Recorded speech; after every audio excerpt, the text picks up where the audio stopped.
Бисмилла, хамзата уасли вал қотғи, қотғи және уасли хамза. Әл-хамзатул мазидату фи, мына жерде арттырылған хамзалар дейді. Мадил хумаси, хумасидің мадиында арттырылса дейді. Мысалы, инталақа деген сияқты. Ва судаси, судасиде мысалы истахбара сияқты. Ва амриха және әмірінде, әмрихима, мысалы, инталиқ истахфир деген сияқты. Ва мастарихима, екеуінің мастарында интилақын истихфарун сияқты.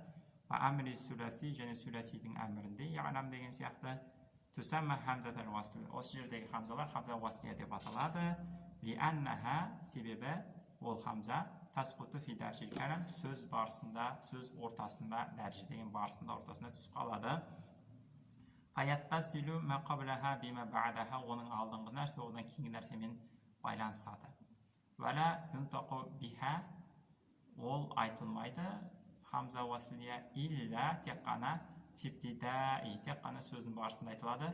Тавассулан, қол жеткізу үшін, лиссакини, сүкінге қол жеткізу үшін. Яғни түсіндірмесіне жазып қойған, ай ли аннаха ятавассалу биха иля нутқи биссакини, өйткені онымен сүкінді әріппен сөйлеуге қол жеткізіледі дейді. Сүкінді әріп, сүкінмен басталатын сөзбен сөйлеуге қол жеткізу үшін не істейді? Харекеттеледі. Мысалы, инталиқ, истахфир, ванталиқ, вастахфир, вантилақын, вастихбарун, ва'алим деген сияқты. Вафи ибнун, және ибнун деген сөзде, вабнатин деген сөзде, бала қыз деген сөз, өбнеймин бұл ұл деген сөз, өмриин еркек, вамраатин әйел, васнани екі еркек, васнатани екі әйел, васмин есім, вастин халқату дубур, ваймунун және ант деген жерде, вафи әл және әл деген әріпте, осы жерлерде вам не деп аталады? Хамза уаслия деп айтылады осы жерлердегі хамзалар.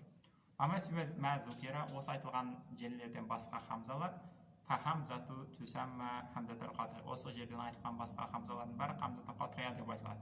Лианнаха, себебі латасқуту абадан ешқашан түспейді, яғни сөз барысында түспейді.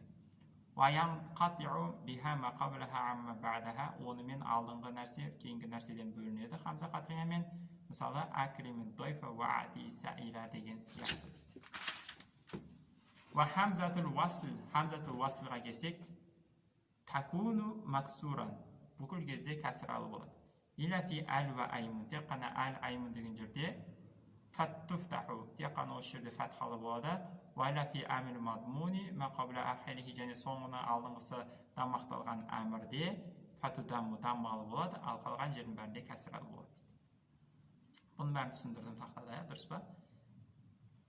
Бірінші тақтадан түсіндірген видеоны көріңіздер. Әйтсен менің наумыстым түсініксіз болады сіздерге, тез оқып кетіп жатырмын. Тәмірин, жаттығу дейді, жаттығуға келейік. Оқып шығам, өздеріңіз жаттығыңыздар. Бәйінен хамзатал уасли вал қотғи фи хазихил жүмәл, мына сөйлемдердің ішінен қотғия уаслия хамзаларды тап дейді, ажырат дейді. Аударып берейін, аударғанымша. Рахималлаху имраан, Аллах Тағала бір еркекті рахымына бөлесін дейді. Қандай? Аслаха мин лисанихи, өзінің тілін түзеген еркекті рахымына бөлесін дейді. Өте қиын ғой. Ва аусо, өсиет етті ибнул махзуми, Махсумның баласы өсиет етті, Құрайши, Құрайштық ибнаху, өзінің баласына өсиет етті. Фақалы бұлай деп айтты. Асқи, тыңда дейді. Илал каламил хасани, жақсы сөзді тыңда дейді. Лиман юхаддисука, саған біреу айтып атса, сені біреу мақтап жақсы сөз айтып атса, тыңда дейді. Не істейсің, тыңдамай, рахат қой. Биғойри изхари ажабин минка, бірақ та қандай болса, биғойри изхари, паш етіп, көрсетіп жатпаса, ажабин минка, сенен таң қалып, сүйсініп тұрғанын көрсетіп жатпаған болса дейді. Яғни біреу сені мақтап атыр, бірақ та сенен сүйсініп, таң қалып, тамсанып жатқанын бүйтіп көрсеткісі кеп атпаса, ондай сөзді тыңдай бер дейді, мақтау сөздерді.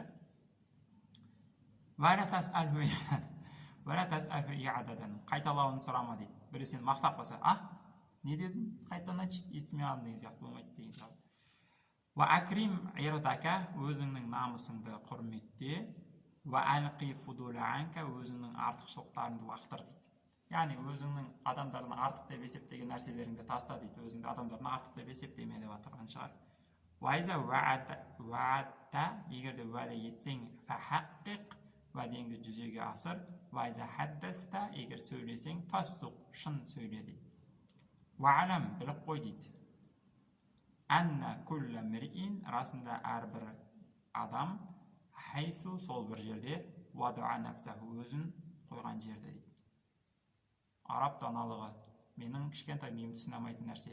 Адам өзін қойған жерде екенін біліп қой дейді. Яғни мен бір жерге өзімді қойып қойсам, мен сол жерде тұрамын, басқа жерге кетіп қалмаймын деген сөз емес бұл. Бұның мағынасы адам өзін қалай ұстаса, адамдар оны солай қабылдайды деген мағынада шығар. Мысалы, сен өзіңді құрметтеп жүрсең, адамдар да сені құрметтейді. Өзіңді пәс ұстап, өзіңді құрметтемесең, адамдар да сені құрметтемейді.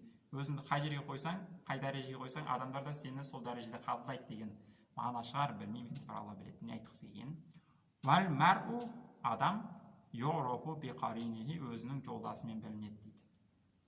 Жақсы.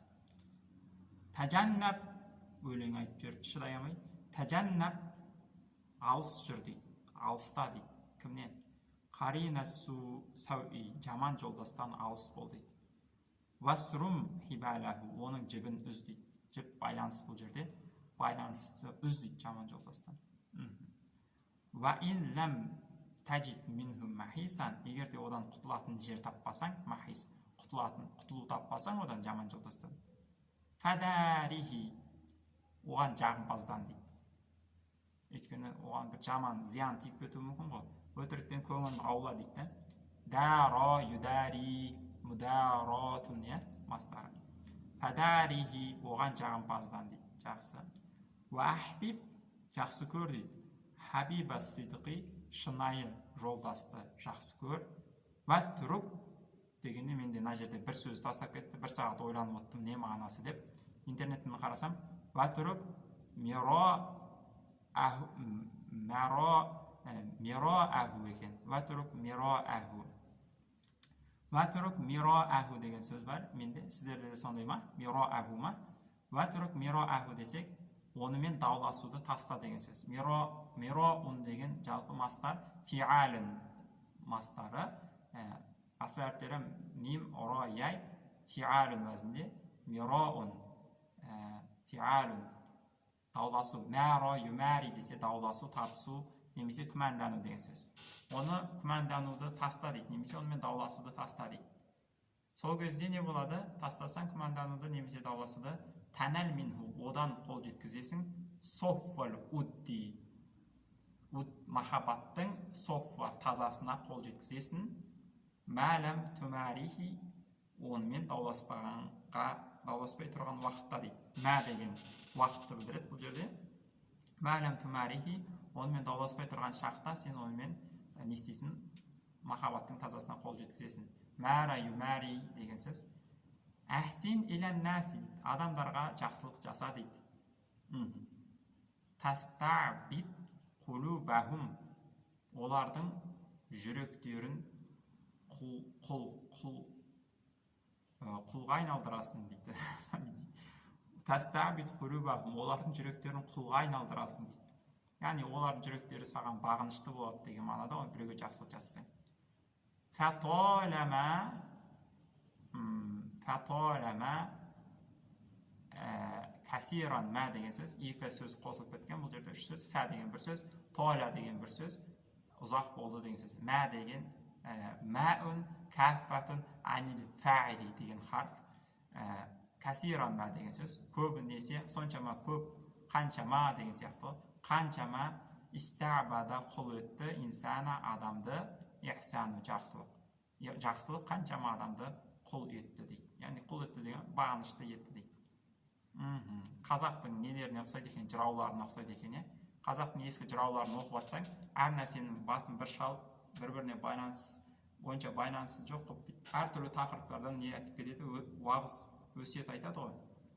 Бұхар жырау асан қайғы деген сияқты. Біздің жырауларға ұқсайды екен. Сол замандарда болу керек, шалған ақын. Жақсы, уахир дауан, алхамдулиллахи раббил алемин.